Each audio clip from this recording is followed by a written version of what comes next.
Coleção Terror em Dobro, relembrando 2 casos do canal sobre o mesmo assunto.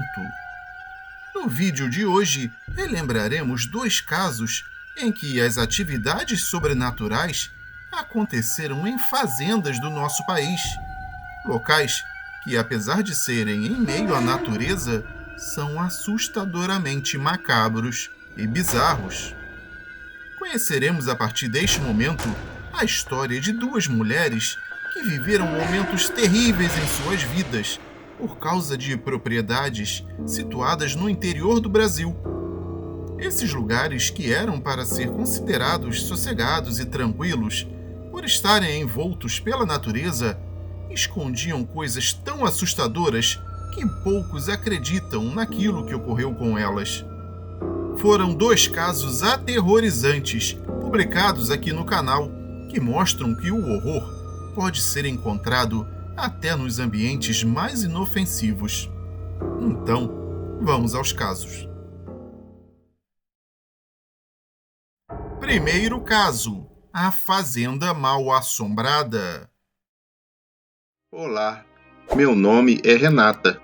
Moro na cidade do Rio de Janeiro e o meu caso aconteceu há cerca de 3 anos. Eu sempre morei em localidades muito movimentadas e estava precisando passar uns dias em alguns lugares mais calmos. Como eu estava de férias, resolvi que iria curtir uma semana inteira em uma fazenda no interior do estado do Rio, num município pequeno perto de Miguel Pereira. Eu conhecia os proprietários há muitos anos e consegui que eles me emprestassem o local sem me cobrar nada. Eles, os donos do local, já não iam até lá há décadas. Simplesmente eles não ligavam para o lugar. Aquela fazenda tinha somente um caseiro que tomava conta de tudo. Ele morava numa pequena casa bem no início do terreno. Mas para o centro da propriedade havia uma grande casa, muito antiga e completamente abandonada. Eu viajei com o meu filho, que na época tinha apenas 4 anos de idade, e o meu namorado, que agora é meu marido. Ao chegar no local, percebi que tudo estava muito sujo, do jeito que eu imaginei que estivesse mesmo. Havia diversos insetos e aranhas que habitavam o local. Então comecei a limpar o casarão. Fiz uma verdadeira faxina naquele lugar. Mesmo assim, recordo-me de que não estava me sentindo muito à vontade ali. Achei tudo velho e feio. Bom, mas tudo bem. Ter um pouco de nostalgia e de silêncio valeria a pena. Enfim, era o que eu queria mesmo, né? Na segunda noite em que estávamos lá, meu namorado foi à cidade junto com um caseiro para comprar alguns vinhos e eu fiquei preparando um lanche. Meu filho estava dormindo no quarto que tínhamos escolhido para ocupar. Mais ou menos uns 30 minutos depois que fiquei sozinha, eu comecei a ouvir passos fortes, como se alguém, usando botas, estivesse chegando na sala principal da casa. O piso desse cômodo era de madeira grossa e pesada. Além disso, ele era elevado, ou seja, havia um espaço vazio entre o chão do terreno e o assoalho. Assim sendo, o barulho dos passos era muito alto. Chamei meu namorado pelo nome e ninguém respondeu nada. Os passos continuavam, como se estivessem indo na direção do quarto em que estava meu filho. Eu fiquei apavorada e pensei que alguém tivesse invadido a casa. Eu imaginei que poderiam ser alguns andarilhos que estavam passando pela região, pois na parte da tarde eu tinha ido até a cidade e vi um acampamento deles. Na mesma hora que isso me ocorreu, o pensamento de ser um intruso, eu peguei um facão que estava fincado numa velha mesa de madeira e saí procurando a origem do som daqueles passos. Fui até o quarto em que estava meu filho e não tinha nada de anormal lá. Tranquei a porta do quarto por dentro. Peguei uma arma de fogo que havíamos portado na viagem e fiquei mirando para a porta, esperando alguém entrar. Eu estava na expectativa de que a qualquer momento alguém iria derrubar aquela porta para fazer mal a mim e ao meu filho. Alguns minutos depois, ouvi o carro do meu namorado chegar. Gritei o seu nome e ele me respondeu. Senti um alívio tremendo e chorei muito, contando a ele o que havia acontecido. Ele ficou impressionado, mas o caseiro acabou dizendo que aquela fazenda era mal assombrada mesmo. e que muitas outras situações daquele tipo ocorriam por lá. Não preciso nem dizer que no dia seguinte eu arrumei as malas e fui embora. E nunca mais voltei àquela fazenda.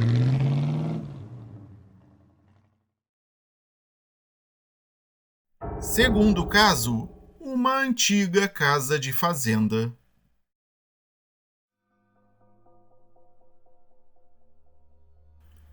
Saudações! Meu nome é Silvia e eu quero contar um caso bem interessante que aconteceu comigo há pouco mais de um ano. Nas minhas férias, eu sempre vou para a fazenda do namorado da minha tia, que fica em Minas Gerais, em uma cidade pequena e rural, que neste momento eu não me lembro do nome. Ele, a minha tia e os meus primos moram lá. A família do namorado da minha tia tem aquela fazenda desde o final do século XIX. No verão passado, eu tinha ido para lá, como de costume. Só que, dessa vez, o meu espírito curioso e aventureiro de adolescente não se contentou em ficar somente andando de cavalo e nadando na piscina do local. Eu queria sair, caminhar e explorar a fazenda inteira. Depois de um tempo incomodando um dos meus primos que mora lá, o Alessandro, eu consegui o que eu queria. Ele finalmente concordou em ir junto comigo, já que, além de eu não querer ir sozinha, eu não conhecia tão bem a região quanto ele. Nós saímos de manhã, um pouco depois do café, e fomos dar umas voltas.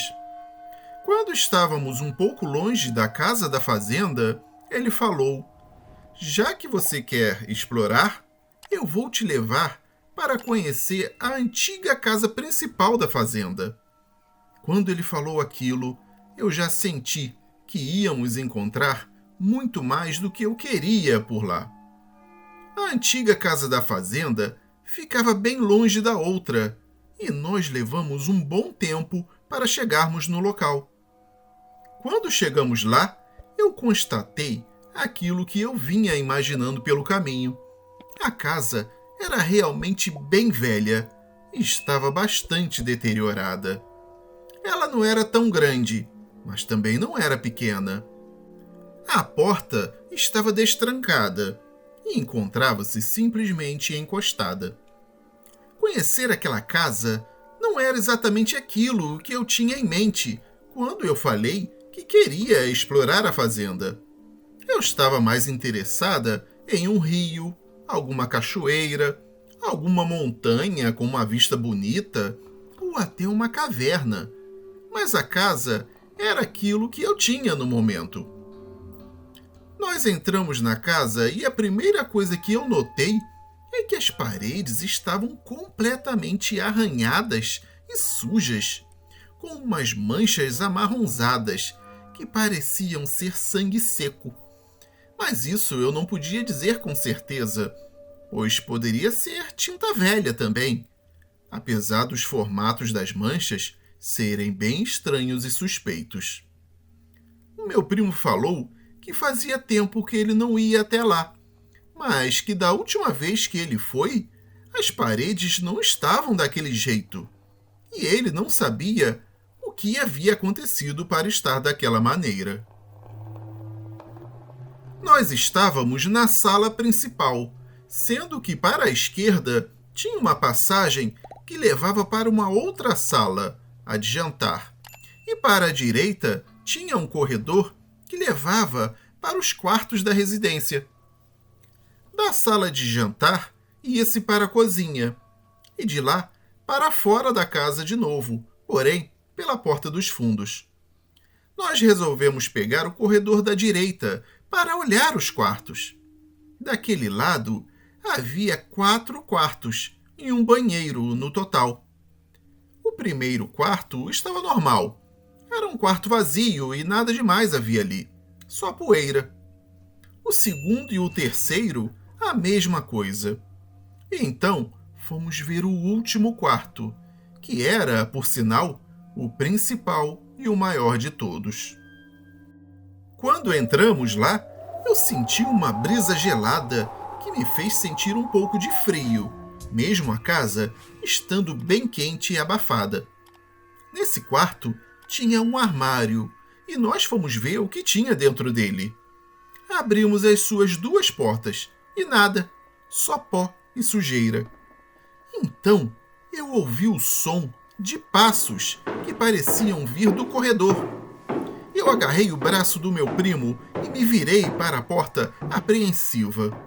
Os passos chegaram perto e pararam na frente da porta. Mas não apareceu ninguém. Eu olhei assustada para ele e saí correndo. Ele veio logo atrás de mim. Enquanto eu corria pela casa para sair dela, eu não via ninguém lá dentro.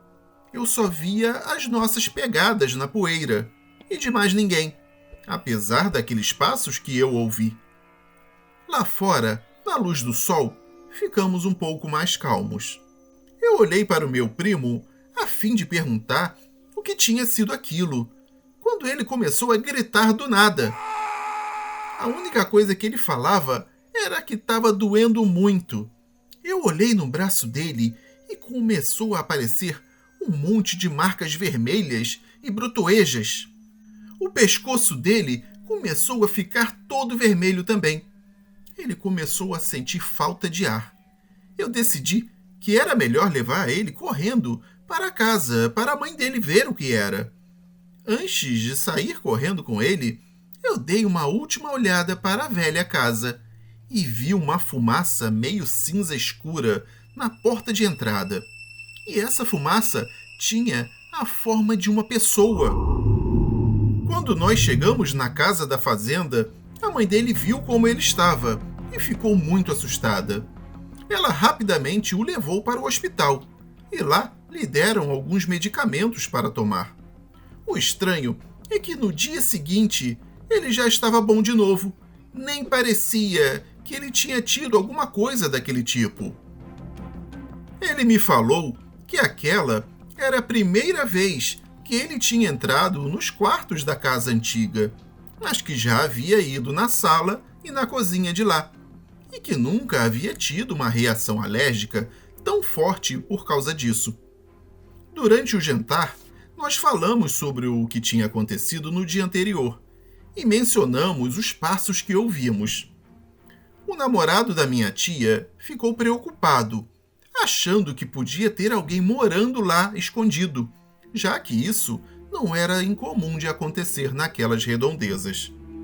Assim, ele resolveu investigar a casa e os seus arredores no dia seguinte. Como não tínhamos muita coisa melhor para fazer, o Alessandro e eu fomos juntos com ele. Quando chegamos lá, nós entramos na casa com medo e cautelosamente. E para nossa grande surpresa, as paredes não tinham mais aqueles arranhões. Na verdade, não havia nenhuma marca ou mancha de tinta ou o que quer que fosse aquilo. As paredes ainda estavam com a tinta velha desgastada, mas ainda assim limpas e sem marcas. Ficamos realmente surpresos e espantados, pois nós dois víamos aquelas manchas estranhas. Eu e o meu primo nem saímos da sala. Aquele cômodo foi o máximo que nós adentramos no imóvel.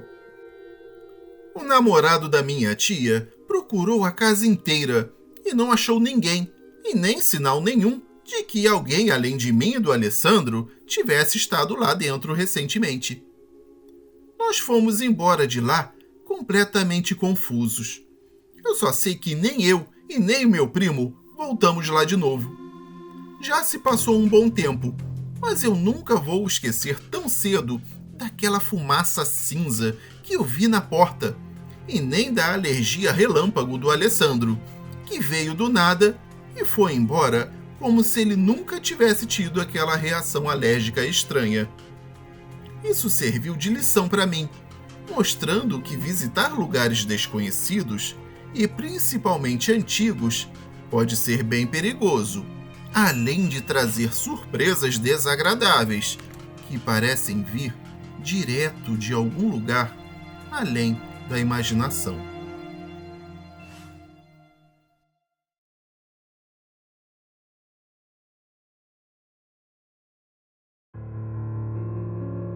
E essa foi a coleção Terror em Dobro, número 24, Casos de Terror em Fazendas. Escreva aqui embaixo qual o caso que você gostou mais, o número 1 ou o número 2. Estamos curiosos. Não deixe de comentar e, se possível, compartilhar este vídeo. E não se esqueça de deixar o seu like, pois ele é muito importante para nos ajudar a manter o canal aqui no YouTube. Inscreva-se e clique no sininho, marcando a opção Todas. Toda semana publicamos vários casos novos para você. Aproveite! Eu sou o André Souza e me despeço deixando um forte abraço. Obrigado e até o próximo caso para ouvir no escuro.